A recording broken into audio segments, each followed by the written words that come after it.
A sociedade brasileira é reconhecidamente desigual e injusta, independentemente das condições históricas que nos trouxeram até este cenário. Mesmo assim, o importante é construir condições que permitam às novas gerações caminhar por terrenos mais planos e seguros. Pensando desta forma, este projeto, que inclui podcasts, entre outros produtos, tem por finalidade refletir sobre conceitos e valores que podem auxiliar os jovens de hoje a construir uma sociedade mais justa e fraterna. Para isso, ele lançará mão de 3 eixos que são fundamentais para a compreensão e construção de instituições democráticas: educação, cultura e cidadania, buscando se compreender de que forma e em qual intensidade esses campos estão presentes e são eficientes para a construção de uma sociedade democrática. Hoje, nos próximos episódios, discutiremos a democracia dentro da educação, da mídia, da cultura, da sociedade, do racismo estrutural, das políticas públicas, do meio ambiente e do neorrepublicanismo. Começa agora o primeiro episódio do podcast Democracia e Sociedade. Vamos conversar sobre isso? Eu sou o Vanderlei Dias, jornalista e professor do curso de jornalismo da Universidade Presbiteriana Mackenzie, e quem me acompanha neste primeiro episódio são as professoras Rosana Schwartz e Rosângela Patriota. Elas são historiadoras e professoras do programa de pós-graduação em Educação, Arte e História da Cultura da Universidade Presbiteriana Mackenzie. Olá, Rosana, Rosângela, sejam muito bem-vindas. Olá, Vanderlei, obrigada por esse convite. Parece dupla, né? Olá, boa tarde. Eu agradeço o convite e, enfim, estamos aqui para conversar. Temos muito assunto para conversar, viu, professora Rosângela? Eu vou começar com uma questão que parece meio normal e natural, né? Mas eu acho que não é, né? Porque este assunto democracia é importante porque, quer dizer, importante sempre é, mas por que é necessário conversar sobre isso? Porque ela assegura os direitos humanos.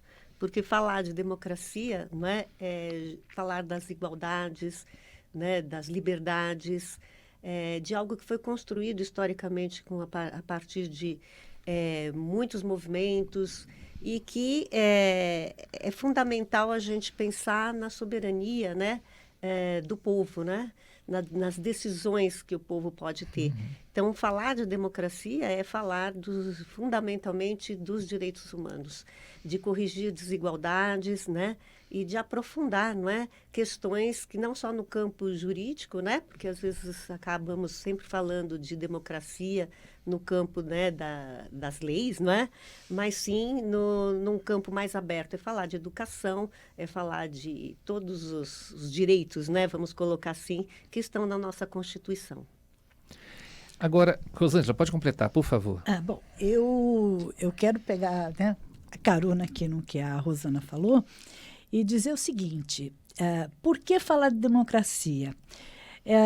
Ontem mesmo eu estava conversando com alguns colegas e estava falando sobre isso. Nós só falamos em democracia quando nós achamos que ela está sob ameaça. Quando nós achamos que as instituições estão funcionando, nós nunca nos perguntamos sobre democracia.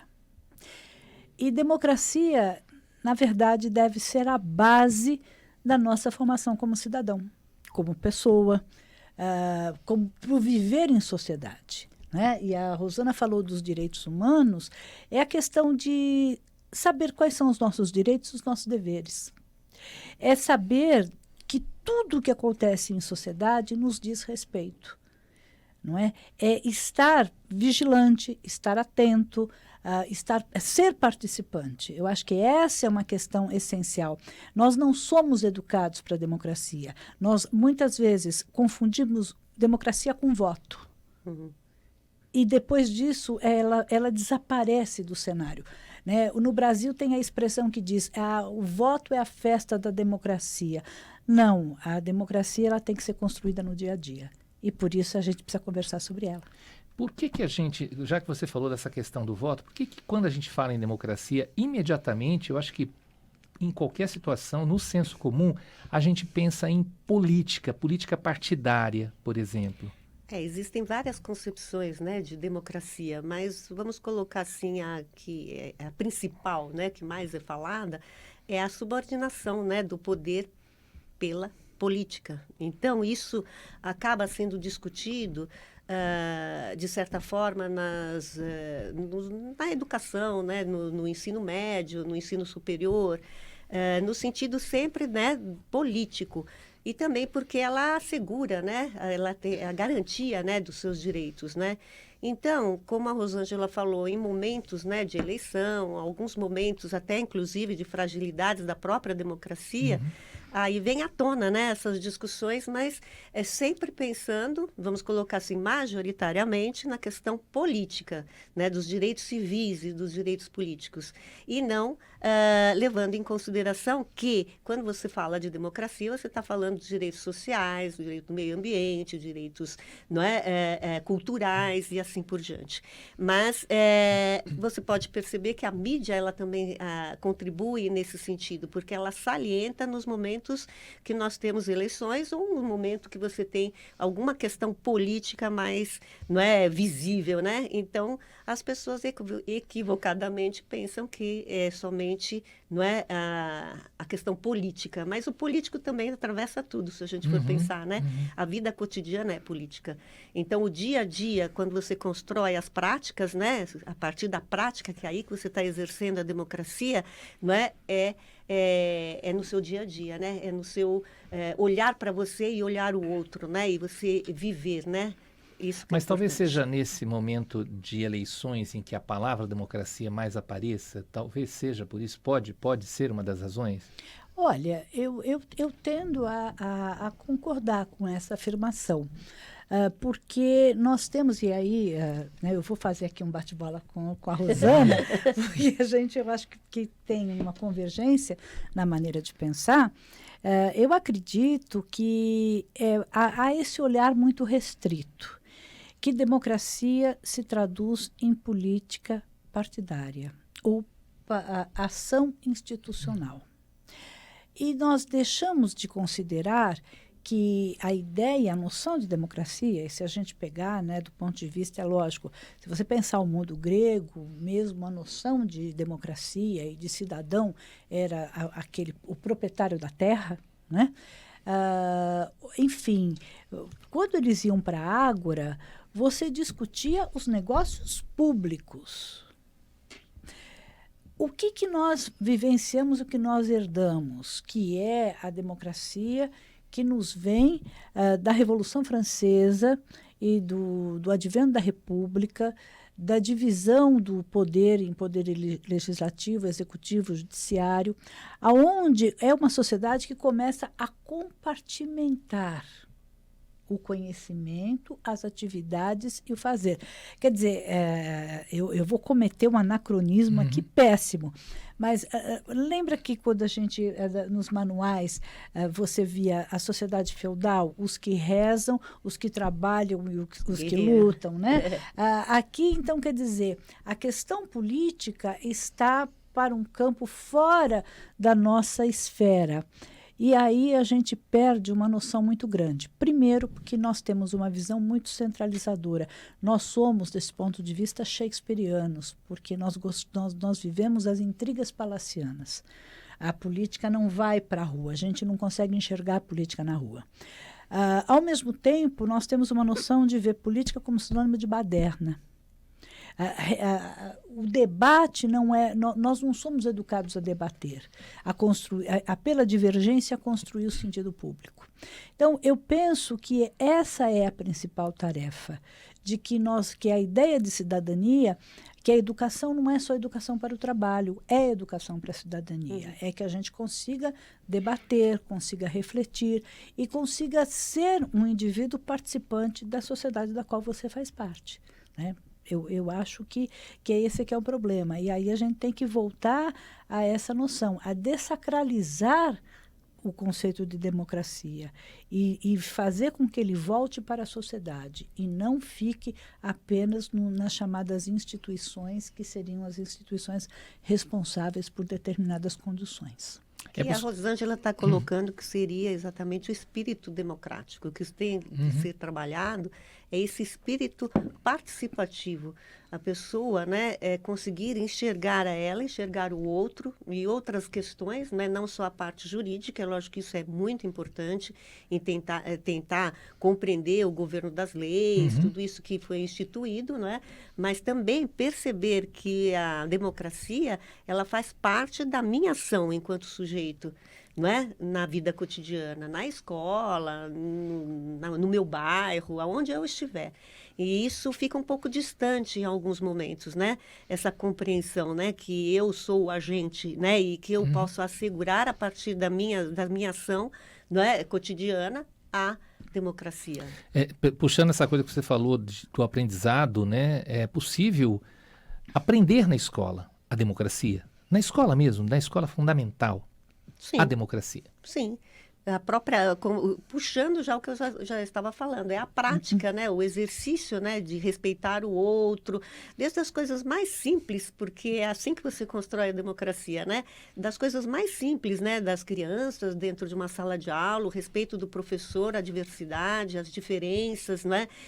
Eu não digo aqui a palavra tolerância, eu não gosto muito da palavra tolerância, porque tolerar é que você já não está aceitando, mas sim você compreender esse outro nas suas diferenças, não é? Isso desde com a idade mais tenra que você possa imaginar, esse exercício já pode ser realizado, né? Não só pelo professor, como entre eles e todos os funcionários. Então, e também nós temos que pensar que isso não só na educação dentro de uma escola. Formal, como, né? Educação formal. Dentro da escola, como processos de educação que ocorrem nos movimentos sociais, nas organizações, né, não governamentais, nas organizações governamentais. É um exercício constante, é a partir da prática que eu me reconstruo. E tem uma questão fundamental, a questão da família. Eu acho que a base de você escutar, ser ouvido, respeitar a diferença, e aí não é o tolerar, e perceber que alguém que é diferente de você, ele não é seu inimigo. Não é? Ele é uma pessoa diferente, ele é uma pessoa que tem o direito de se expressar. Agora, não é porque uma pessoa pensa de uma maneira, pensa de outra, que uma opinião tem que prevalecer sobre a outra, porque aí nós perdemos uma discussão, que eu acho que é uma discussão muito importante, que é o espírito público. Né? A gente já conversou várias vezes sobre isso, em off, e eu acho que a gente poderia voltar. Eu acho que a gente precisa voltar a ler a Hannah Arendt. E ler a Hannah Arendt com muito cuidado quando ela fala democracia é a construção do espírito público. E o espírito público é o momento em que você sai do teu mundinho particular específico. É porque eu quero, porque eu quero, porque eu quero. E passo a ouvir o que o outro também quer, e o outro também tem que sair desse lugar. E é a construção do consenso. Vida em sociedade é isso. Né? Quando você pega os clássicos do liberalismo político, você pega Rousseau, você pega Montesquieu, você pega Voltaire, toda a discussão está posta aí. É neste exercício da construção do espaço coletivo. Eu penso que nós temos dificuldade em construir o espaço coletivo. Porque tem sempre alguém, e principalmente na sociedade brasileira, que é aquela ideia, você sabe com o que você está falando? Sabe, porque eu faço, porque eu aconteço. E, na verdade, não é isso. O conceito de cidadania, a premissa da cidadania é você respeitar o outro como indivíduo, como ser humano e como cidadão. Né? Então, eu acho que é este conjunto. Né? Então, as pessoas falam muito, por exemplo, parceria, família e escola. Olha, um bom caminho seria esse. Né? Então, por exemplo, quando um pai chega numa escola e diz respeito ao professor, diz respeito ao diretor, ele não está dando uma lição de democracia, e sim de intolerância. Eu sempre me perguntei de onde veio essa frase, né? Você sabe com quem está falando, né? É um clássico. Isso é história. Eu acho que o Raimundo Faoro pode explicar nos Donos do Poder. Ele pode falar bem sobre isso. tem, né? Eu acho Aliás, que os clássicos, vamos colocar né? os clássicos, O Gilberto né? Freire, o Casagrande Senzala, o Sérgio Buarque, o Raízes do Brasil, o próprio Joaquim Nabuco. Sim. Joaquim Nabuco. Então, você tem pensadores muito importantes na história da cultura brasileira que refletem sobre isso. Então, é uma sociedade... Inclusive, até eles, de uma certa forma, eles apontam por que é difícil a democracia para nós. Eles apontam isso. Não é o exercício mesmo da democracia. Ela até existe no papel, ela está lá nas várias constituições, ela aparece, né? Exato. Só que a prática realmente é muito difícil, porque você tem uma sociedade ainda construída, como está nos poderes estamental, né? Com uma relação muito difícil, personalista, aí o Sérgio Buarque, né? Então, são questões, assim, a Casa Grande Senzala, de uma certa forma, ainda existe, né? Onde você tem as periferias abandonadas, né? E os centros com todas as infraestruturas, que também faz parte dessa discussão que nós estamos falando, da democracia. Quer dizer, você não pensar, né, no outro que está lá tão distante, né? Ou ele ser visto como indesejável, então afaste ele, né? Então, são questões que estes autores, eles, lá atrás, nos anos 30, eles estão já dando para a gente, pontuando essas questões. Então, em cima de uma pergunta que é razoavelmente simples, mas eu tenho que fazê-la, que a democracia não é para todos. Ou seja, quer dizer, nem todos têm as mesmas oportunidades de ter a democracia próxima. Aí a gente entra na questão fundamental, porque que a educação ela é um dever e é um direito. Sim. Né? Por quê? Porque eu pessoalmente, pela minha própria formação, quer dizer, ninguém abraça o magistério impunemente, né? Eu acredito na força da educação, da sala de aula, da vida em sociedade. Então, eu acho que essa é uma questão primordial. Mas não é só a educação para constar, é educação de fato. Mas educação não é só o que acontece dentro da escola. Eu acho que a educação ela é uma pilastra fundamental, mas, e aí não sei se a Rosana concorda, mas ela tem que vir alicerçada a condições dignas de vida, a condições de trabalho, ao direito ao lazer, ao direito à cultura, ao direito a você ser exposto. Eu acho que existem coisas, aquele ator norte-americano, o Philip Seymour, que faleceu, né? Ele, quando morreu, ele deixou um testamento. Mas aí o testamento teve que ser ajustado, porque quando ele fez esse testamento, ele só tinha um filho. E quando ele faleceu, ele já tinha 3.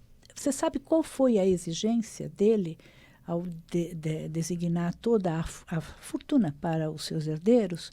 É que o filho fosse educado ou em Nova York, ou em Chicago, ou na Filadélfia. Por quê?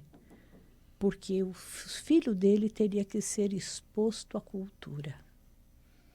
Ele não acreditava numa formação ampla se essa criança não fosse submetida à cultura, às artes, à fruição e ao desenvolvimento da sensibilidade. Então, eu acho que a formação do cidadão é uma coisa muito mais ampla, não é? Ela não é apenas... o banco escolar, ele é importante. Eu acredito no caráter pedagógico, eu acredito na ideia do conhecimento. Acho que o conhecimento ele é uma arma muito importante para a formação da cidadania. Mas esse conhecimento, ele não está restrito em um único lugar. Sim. Ele está fluido socialmente. E o importante para esse exercício da democracia é reconhecer esse conhecimento em outras localidades. A cultura comunitária, importantíssimo. A cultura escolar, como o Rosângela está colocando. A cultura dos movimentos sociais, não é? A cultura de um bairro. Então, esse exercício de você não só fazer leituras do que você aprende dentro da universidade ou da escola, mas outras leituras, né? A leitura de expressões artísticas, né? Múltiplas expressões, linguagens, né? Da própria população, é um exercício da cidadania, é um exercício de respeito para com o outro, né? E compreender que a gente aprende muito, às vezes muito mais naquela localidade, porque você está vendo na prática. Algo que você, né, às vezes, teoricamente, você estrutura, sistematiza, e quando você vai para determinados territórios, você percebe o exercício da cidadania na prática, no convívio coletivo, no convívio no dia a dia. Isso é importantíssimo, né? Então, não só na escola, né, como em todos os espaços, vamos colocar assim, de sociabilidade, né, onde as pessoas transitam, né?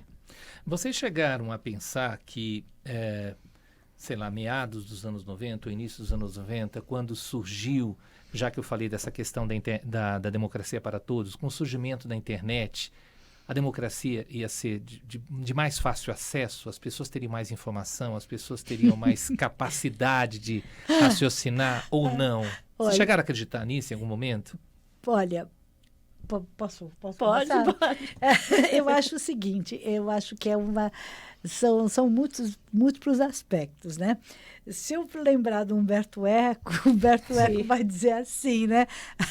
A internet deu espaço à imbecilidade.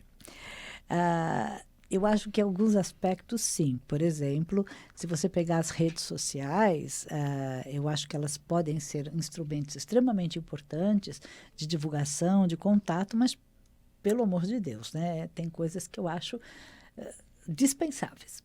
Agora, aí a responsabilidade, né, de quem está manuseando, né? Manuseando, né? Agora, se você pensar do ponto de vista de conhecimento, se você souber utilizar, ela é um instrumento muito importante. Eu vou dar um exemplo. Como eu nasci em 1900 e bolinha,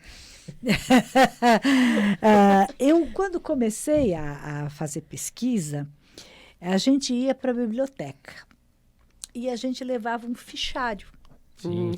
Um fichário com fichinhas. Aí você falava com a bibliotecária e tirava uma gaveta e você ficava lá consultando os títulos. E aí você anotava tudo direitinho para poder consultar. Hoje, você vai no Google Scholar, você consegue fazer um levantamento de tudo que existe sobre o seu tema. Você tem acesso a acervos que estão disponibilizados. Então, por exemplo, eu acho que ela é um facilitador. Olha, eu, antes de estar trabalhando aqui no Mackenzie, eu trabalhei 25 anos na Universidade Federal de Uberlândia. E as pessoas diziam assim para mim, Rosângela, como é que você vai trabalhar com teatro numa cidade que não tem teatro? Porque as pessoas interessantes que gostavam de teatro iam embora. Rio, São Paulo. Exatamente, né? Por exemplo, Antônio Araújo, Teatro da Vertigem, é de Uberaba. Você tem o Vicente Pereira, que foi um dos criadores do Besterol, foi parceiro do Fala Bela, o Diogo Vilela, falecido já, também era de Uberlândia. Você tem o Jorge Farjala, que hoje está no Rio de Janeiro, né? Dirige uma série de espetáculos, fez curso na Universidade Federal de Uberlândia. As pessoas vão embora, literalmente elas vão embora. Aí... E eu dizia assim, e aí a internet foi muito importante. Tanto para circular livros, circular documentos. Ela tem esses dois lados, né? Ela facilita isso. você tomar ciência do que está sendo escrito, como a Rosângela falou. Documentos, você entra, às vezes, em algum... no DPH, no CPDOC, você tem... No DOI, no acervo do arquivo público. No arquivo público, você encontra documentações valiosíssimas. A Câmara Municipal, com os discursos dos vereadores, nós estamos falando de questões aqui importantes sobre a cidadania e democracia, você pode acompanhar, está digitalizado e disponível para o pesquisador. Então, isso é muito importante. Também coloco um outro lado, que alguns movimentos conseguiram mais força a partir da internet, porque você cria algumas, vamos colocar assim, pessoas que não conseguiam se reunir ou trazer um grupo maior de discussões, né, para uma determinada causa. Então, isso é interessante também, né, você perceber como isso vai criando redes, né? Redes de uma determinada discussão, né? É lógico que aí você tem o outro lado negativo que já foi colocado. Tem muita coisa de senso comum, muita coisa colocada de qualquer forma. Fake news. Fake news. E aí as pessoas, às vezes, né, de uma maneira assim, mais rápida, acabam lendo esses e não entrando, né, realmente numa rede, num grupo, né, que tem uma coisa mais consistente. Mas a responsabilidade da mídia é muito grande para assegurar a democracia, porque ela traz para nós as opiniões, as posturas, né, o que está acontecendo. E aí existe uma liberdade, que isso tá, né, de você escolher qual, né, que você vai acompanhar, e qual que você vai se informar, como que você vai se informar. Então, eu acho assim, é uma responsabilidade muito grande das mídias, de modo geral, né? Com relação à democracia e à cidadania.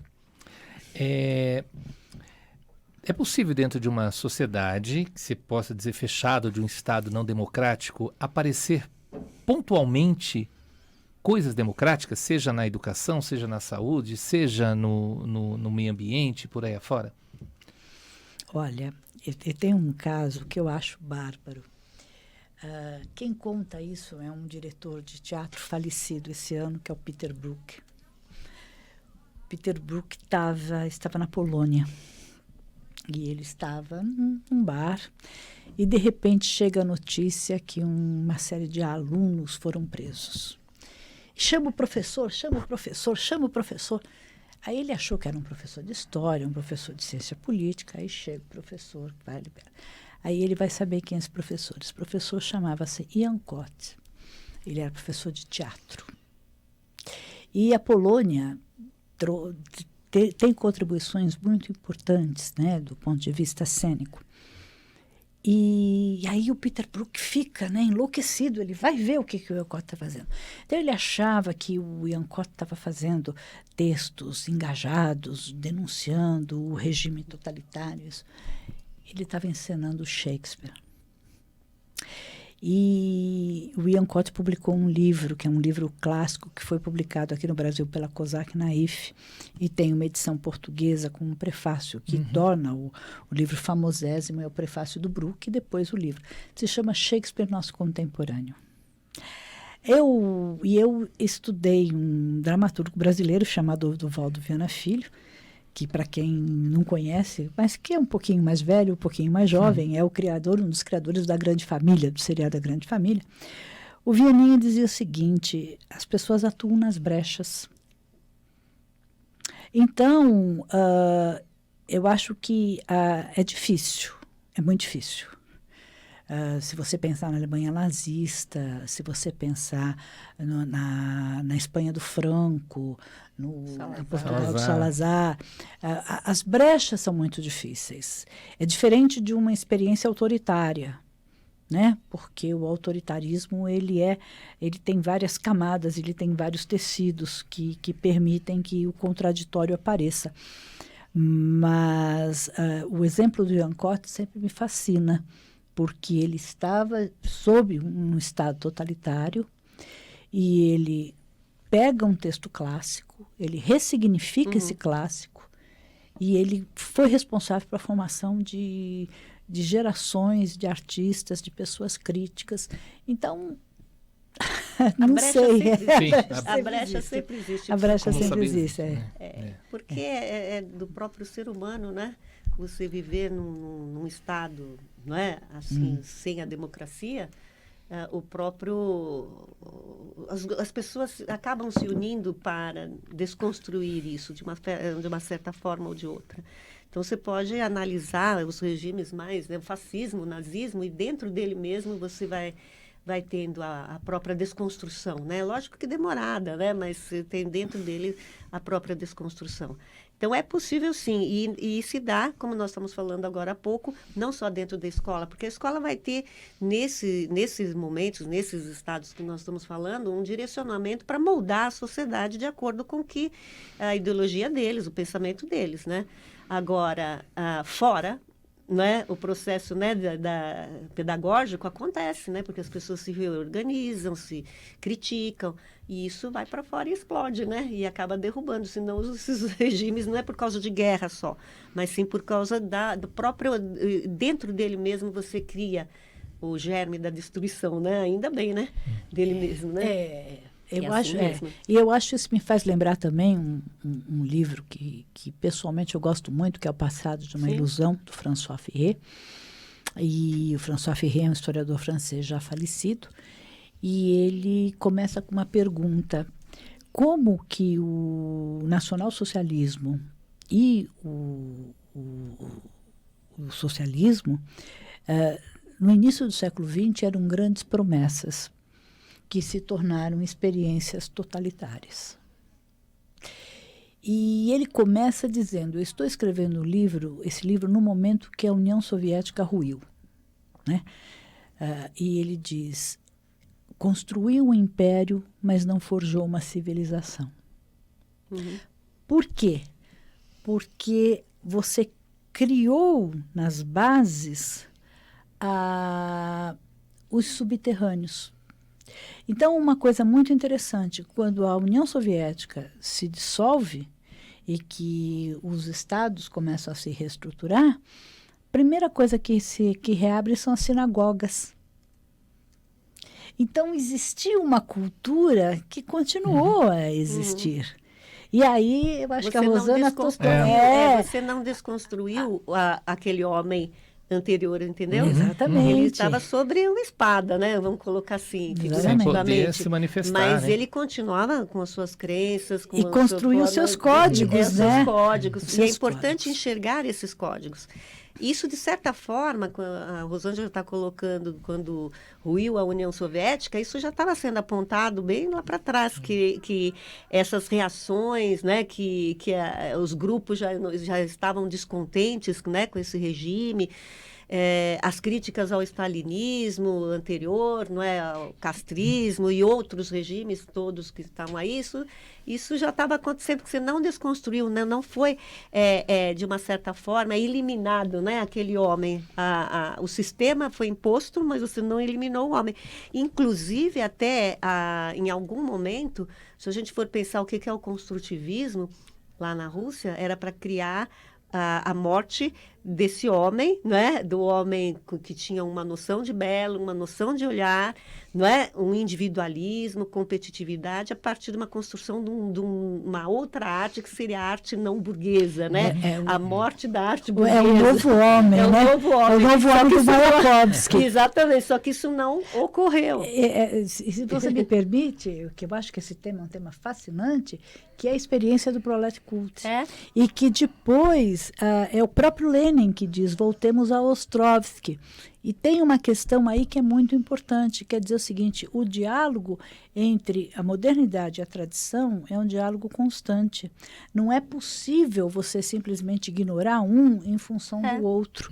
Então, e aí, me permita, eu acho que a questão da cultura, que infelizmente é sempre tão relegada nesse país, a cultura, seja educacional, a cultura das práticas sociais, a questão da arte, ela é essencial, porque ela não forma do imediato. Ela constrói um repertório, e um repertório que pode permanecer por séculos. Porque aí você traz uma coisa em história que sempre a gente aponta. É mais interessante, às vezes, você olhar as continuidades do que as rupturas. Porque é a continuidade que vai fazer com que uma determinada coisa retorne, né? Ou retorne, lógico, ressignificada para um outro tempo histórico, não é? Mas, ou algumas coisas nem consigam ser desconstruídas de uma vez, porque você falava: nossa, mas o mundo avançou no campo jurídico, das leis, etc. Como é que isso aqui, este tipo de comportamento, ele continua existindo? Por causa dessas continuidades. Eu diria que, resumindo mais ou menos, né, a gente está chegando ao final deste primeiro episódio, é preciso estar atento e forte. Sempre. E não temos tempo de temer a morte, exatamente. Eu acho que isso é essencial. Nós temos ainda, nós somos um pouco estamos vivendo no século XXI, mas nós temos um repertório de cultura que ainda está no século XX. 19. Mas a gente vai 19, chegar. 19 ainda, algumas Esperamos, coisas. né? Mas é um processo. Rosângela, obrigado pela aula. Passou o tempo rapidinho, Passou. né? Por incrível que pareça. Passou. Eu agradeço demais. A gente vai ter a possibilidade, né, oportunidade de discutir muito mais esses assuntos. Eu acho que quando você fala de democracia é muito amplo, né? E não dá para resumir tudo em meia hora, né? Mas eu quero agradecer demais. Rosângela, Rosana, obrigado. E a gente logo se encontra novamente para falar de outros episódios de democracia. Com certeza. Este primeiro episódio do podcast fica por aqui. A gente se ouve e se vê no próximo episódio de Democracia e Sociedade. Vamos conversar sobre isso? Até lá. Deu, né?